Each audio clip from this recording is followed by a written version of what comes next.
Now, we're here with the National President of Vietnam Swans, Phil Johns. So, Phil, how was the lead up for the club's 2012 ANZAC Friendship Match weekend? It was good. It was good. And we started off this year, we did things a little bit differently, and we had an ANZAC boot camp.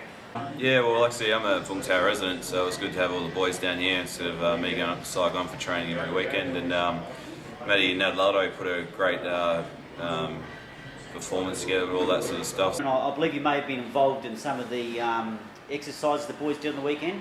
It's got a few big hills to climb, something we don't have here in Saigon, so we thought that'd be good for some good cardio, some good strength building, and it has the beach and some beach running and various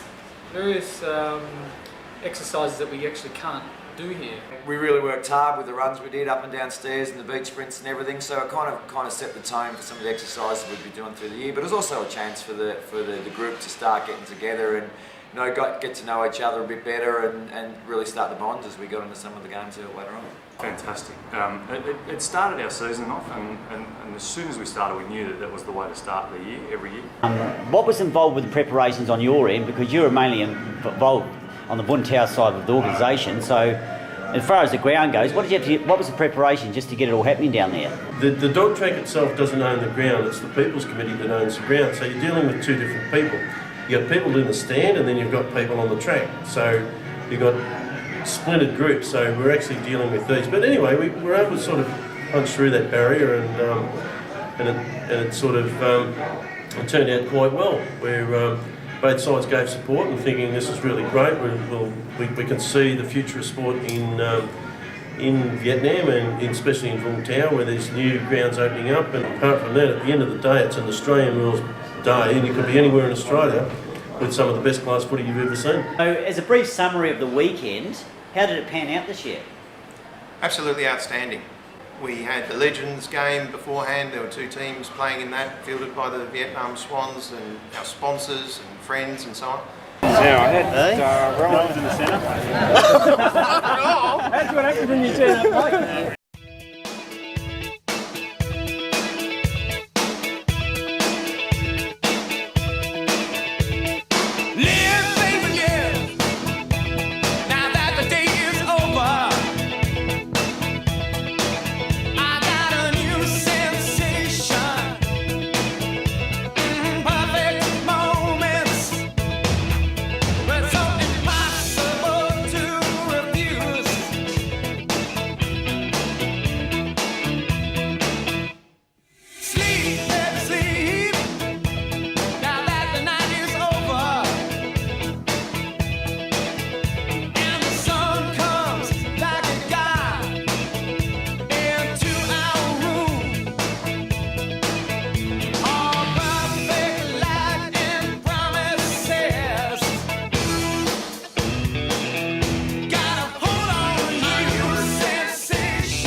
Legends match is awesome as well. It's a great concept because, I think last year we had just too many players, so it sort of evolved out of that. But this year it was almost like another Asian footy match. People were going in hard, and we had a lot of, the diversity in ages that were playing as well. So we had young Darcy, who's only 17 years old, a relative of Ron Vernon, I think. It was pretty special to be out there playing for the Swannies and amongst all the other people. And being one of the youngest out there, it was pretty special knowing there was people out there fighting for the war for our country and about the same age and wanted to come back home alive, and yeah, it was pretty special.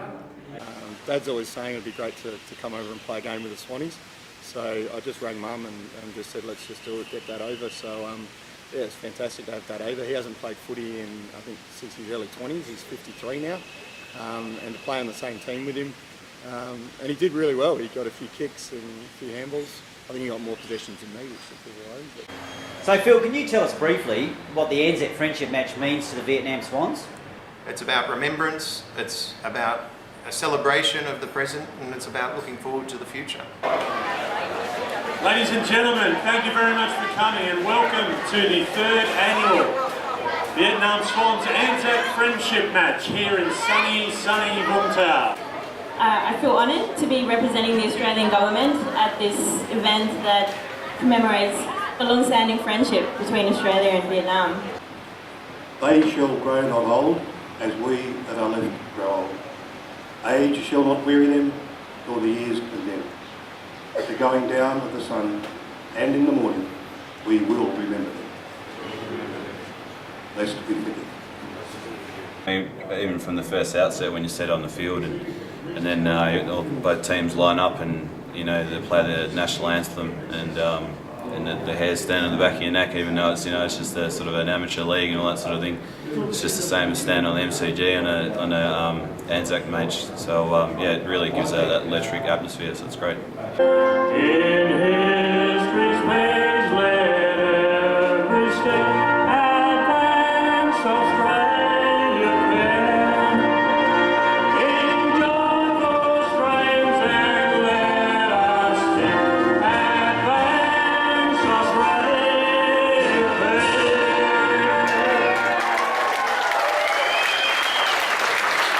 What did it mean to you personally to be a part of the ANZAC match this year? It means heaps. It's I played in 3 ANZAC games so far with the Swannies, and one before the Swannies had one when we toured at Kanchanaburi in Thailand. In that game, played in front of 4 ex-prisoners of war from the Death Burma Railway, and then to be able to do that again now in Vietnam with the vets means the world. I had a pretty bad knee injury, so I was on the sidelines for about 6 months, and it was a pretty big effort to get fit. But it's pretty easy to get motivated to play an ANZAC Day game. So. Obviously, everyone wants to be involved with this game, so I made sure I was getting to train as often as possible and keeping the fitness up. To run out there with the boys and to hear the national anthems and the minute silence really made you think, and right, this is a big opportunity to be part of. Yeah, I mean, the whole spirit behind the game and ANZAC Weekend and all that sort of stuff definitely revs up the boys beforehand, and getting on the field and doing the warm-ups and all that sort of stuff, and everyone's getting really pumped and the talk's right up, and it's just a really great experience. Ladies and gentlemen, it's time to play the footy. Get out on the field. Let's go, boys and girls.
Swannies.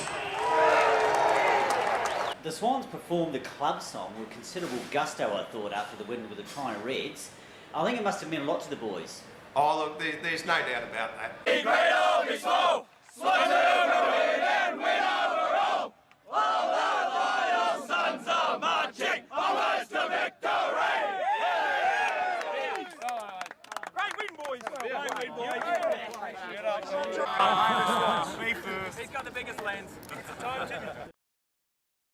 And the best player of the day, of that game, was number 7 from the Swannies.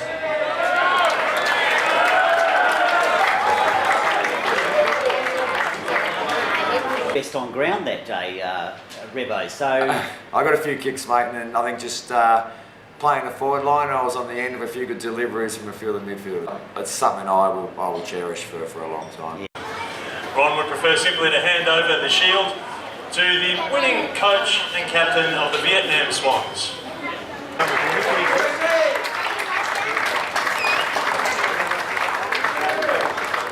Yeah. Nick Bill's Taylor.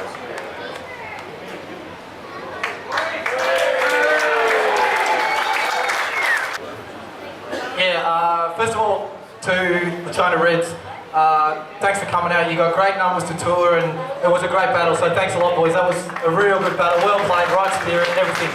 Fantastic. To the crowd, wow, thanks for coming out, guys. It was huge numbers. Each year it gets bigger and bigger. We're trying to build something here. And Our ANZAC Friendship Match is not about, you know, you have to love Aussie rules. Our ANZAC Friendship Match is about bringing people together. So what did you think of that whole ANZAC thing? Did you think it was all I'm good? happy about that and everything very perfect. I think in this year we get a lot of people than last year, right? Yeah. But in your team very lucky because everybody support for your team. Yeah. It means we have many people waiting for Swannies and money give the water for every player. This year we had the inaugural Macmillan Dinner and Middleton address. Can you tell us a little about how the idea came about? When we play our football matches around Asia, you always play the footy match, you always have an after-match function. What we decided to do was we give the dinner a name. We need to name it after somebody who's important, who has shown the values of the thing that we're trying to create on this weekend. And then we need a signature moment inside that dinner that will make the dinner a highlight, that will make it something different.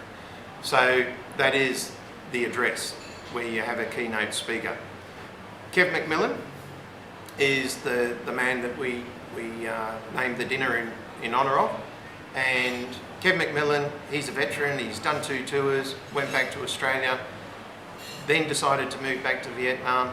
He married a Vietnamese woman, Lê, had 2 children with her. He's set up a charity over here in Vietnam, and he's been a great bloke with the Vietnam Swan. Peter Taylor's address, the Macmillan address the night was huge for us. You know, we were having a good time, we'd won footy and the guys were, you know, pretty G'd up, but there wasn't a sound while he spoke, and you could see that, you know, from his heart, you know, he's talking about Kevin. Kev McMillan is a man come along, he's been my best mate for 40 years. Everybody finds some man someday, or some friend someday, that sticks with him through thick and thin. Kev and I were like that. Some of the things that he used to do and I used to do, but no matter what, if he was in trouble, he was there to back me up and vice versa. He's a lovely, lovely man, and I just wish to Christ we could change something, but we can't. Thank you all very much. We knew that Kev's health was failing him, and it was very important that we got it named before he died. He died a week and a half after the ANZAC match, and we got it there. With the Middleton address, that's named after Stan Middleton. Stan Middleton is the official historian of the Vietnam Football League, which played from 1966 to 1971, and he is the keeper of all these amazing photographs and records and histories of the games that have been played. He goes out of his way to try and get people to connect with each other, and he's really elevated the prestige of the event. The ANZAC Friendship Match gives us an extraordinary and a unique opportunity to do something which is a whole lot more than just a game of football. It's about inviting, encouraging veterans to come back to the country where they were 40 years ago. We all served together in 1969-70, and the unit we served with was the Defence and Employment Platoon of the 1st Australian Task Force, which was based at Newey Dat. Surprised with the ability of the players on such a hot day. It was a good standard of a game. It was rough, it was tough. And I thought the whole day was so well organised, it went off so well. I completely agree with what Kenny said about the standard of the match. Just set the tone for the whole trip, and we've met a few along the way. Yeah, we kept running into Swannies. Well, I reckon it's great what the Swans do to include both sides, not just the Australian side of it or the Vietnamese side of it. They try to unite both peoples. It's bringing us both together, where we were enemies at one stage, now we are friends, you know. We were wrapped. I believe in attendance at the Friendship Match in Vung Tau since its inception in 2010 is a VFL Premiership player from 1967, Ron Vernon. To have somebody like Ron's a veteran, so he can give us an insight into what the veterans would be thinking about the things that we're doing and give us honest feedback and, you know, suggestions and so on. And the feedback we're getting from Ron is we're basically getting the formula right. We see the number of Vietnamese at the game.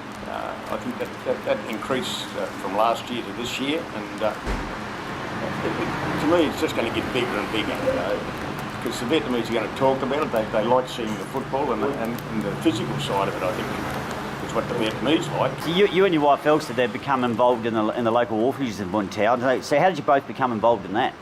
Me Hong, who was a volunteer at the centre, but firstly running the centre. And she just said her dream was to start a kindergarten. So we, with family and friends, we raised enough money to get that kindergarten up and running. And, that was in 2009, sorry. And still going today, and we've done a lot of other projects since then. And I believe you were honoured as a veteran VFL player at last year's ANZAC match. Big thrill for me to be shown that honour, and the other big thrill for me that day was seeing my son Brad play his first AFL game on the ground that I'd played on in '67. That was a great thrill for both of us.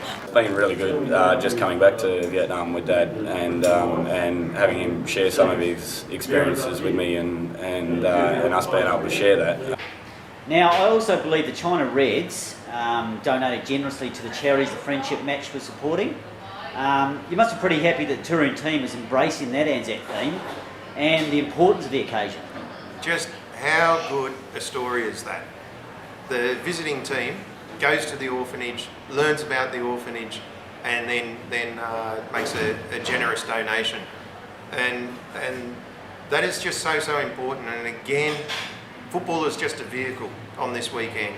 In Vietnam, more children die from drowning than road accidents, and that's the number one cause, community cause, that the Vietnam Swans have chosen to support.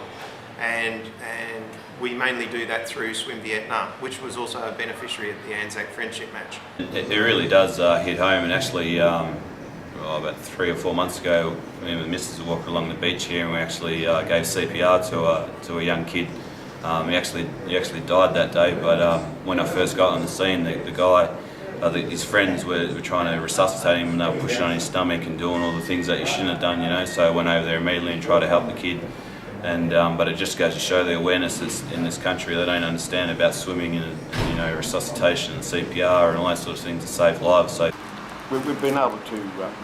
We've got a swim school back home, and they're going to just start to become active in helping us, and along the way they're going to help the Vietnam swim program as well. So we just can't praise the Swans enough for the work that they do. What we've been able to do is, for 2 years now, is co-host a Swing to Swim charity golf day that's played at the Montgomery Links in central Vietnam, Da Nang. In the last 2 years we've raised just over $30,000 to support local swimming initiatives. Tagline we have under our ANZAC Friendship Match is honouring lost lives, saving young lives. So, I mean, you're obviously all attend the ANZAC Day service at Longtown Cross Memorial. Tears in your eyes, and I was just wrapped that so many people turn up to not celebrate, but to remember the boys that were in the battle and the effort they put in. And I still had tears in my eyes, and there was one moment there where Greg came over and just put his hand on our shoulders and sort of comforted, you know, because the memories flash back and you think of them. I mean, the rubber plantations were there, and we had a lot of our action there. The ambassador talking, and it really hits you in the heart. For many, indeed the majority of our ANZAC men and women serving in their late teens and early 20s, these are the formative experiences of their lives. Those who endure such experience, who serve on our behalf, deserve our sincere thanks. And to recall how war and conflict are unlike any other experience we have to face as human beings. The Vietnam Swans went to Hellfire Pass, Kanchanaburi, Thailand in 2009 for the ANZAC Dawn service, and then we went to the service that was held at the War Cemetery in Kanchanaburi, and there the Thailand Tigers had organised a wreath with the Vietnam Swans name on it, and that just blew us away, you know, like what an honour. We're now doing that at the Longtown Cross, and what we also do, which same thing as the Thailand Tigers, is it's one wreath, and we put down the names of the other clubs that we've played football against on the ANZAC Weekend, and that's so far the China Reds, the Hong Kong Dragons, and then also the Thailand Tigers, just to thank them for what they did back in 2009 for us. So that was obviously pretty special for the club, what, that game in Thailand then, by the sounds of it? There was... I'd say it's, to some degree, a bit of a catalyst, yeah. Now, looking towards future ANZAC fixtures for the club, is there anything the club would like to build on? We need more Vietnamese engagement. I think our level of trust in the community is increasing, and as veterans are getting more involved, I think now we're moving a lot closer to being able to constructively engage more with the Vietnamese, and that's when our friendship match will really be working. You know, as everyone in Swannies, you know, once you leave Vietnam, you're still a Swanee. You can't leave; it's in your heart. You know, there's boys that sort of still get on the forums and sort of get into that. Once a Swanee, always a Swanee. Oh, of course. Good bunch of guys. You know, Fabbo is a good president, just sort of, you know, leading the way. And so for me, you know, all I have to do is, you know, fall behind and follow in step and see what I can do in helping out in the club for the future. Swannies Football Club is one of the best footy clubs I've ever been involved with. Once a Swanee, always a Swanee? Yeah, always, for sure. Once a Swanee, always a Swanee? Absolutely. Brilliant bunch of guys, all welcoming, and I can't look forward enough to where we're going to go in the future. Is it true, mate, that once a Swanee, always a Swanee? Once a Swanee, always a Swanee, honk honk. All the friendships I've made, I've got a few kicks of the footy and a few goals, which is always good, but yeah, no, just great time with the Swannies, and if I left, I'd always come back to the club. Is it safe to assume that once a Swanee, always a Swanee? Absolutely. It's a hoot. Yeah, so you've been a very passionate club member, and obviously going to be pretty sad to leave the club, but you'd obviously be looking forward to coming back next year and playing the Legends match. Yep, that's for sure. I have a bit of a Hong Kong Dragons brand on me after that, so I'm sure I'll be targeted by the boys. I've been playing footy with the Swannies for about 5 years now. Nothing's really changed fundamentally about the motivations and the ambitions of the club. All that's changed in the last 5 years is that stuff's happening, and we're starting to see some of the rewards and benefits come into the club. If you just want to come and have a kick and you come to training a couple of weeks, you're in, you know, you're a Swanee. And I think the guys that are Swans, you know, would vouch for how good that is, you know, and especially in Vietnam, you know, we've got an instant network of guys from all various backgrounds and, you know, different, you know, businesses and all sorts of things. So it add value in lots of many ways, and hopefully we can, you know, through things like the swim program and the orphanage and those things, we can also add a bit of value back to the community. Well, listen, Phil, I have to say congratulations and to all of the club for hosting such an amazing weekend, and the good work being done by the Swannies in forging closer ties with the Vietnamese people. And look, and it's also honouring our Anzacs, and it's using the great game of Aussie rules as a catalyst. So, listen, mate, good luck in the future, and, you know, go the Swannies. Go the Swannies. Thanks very much, Steve.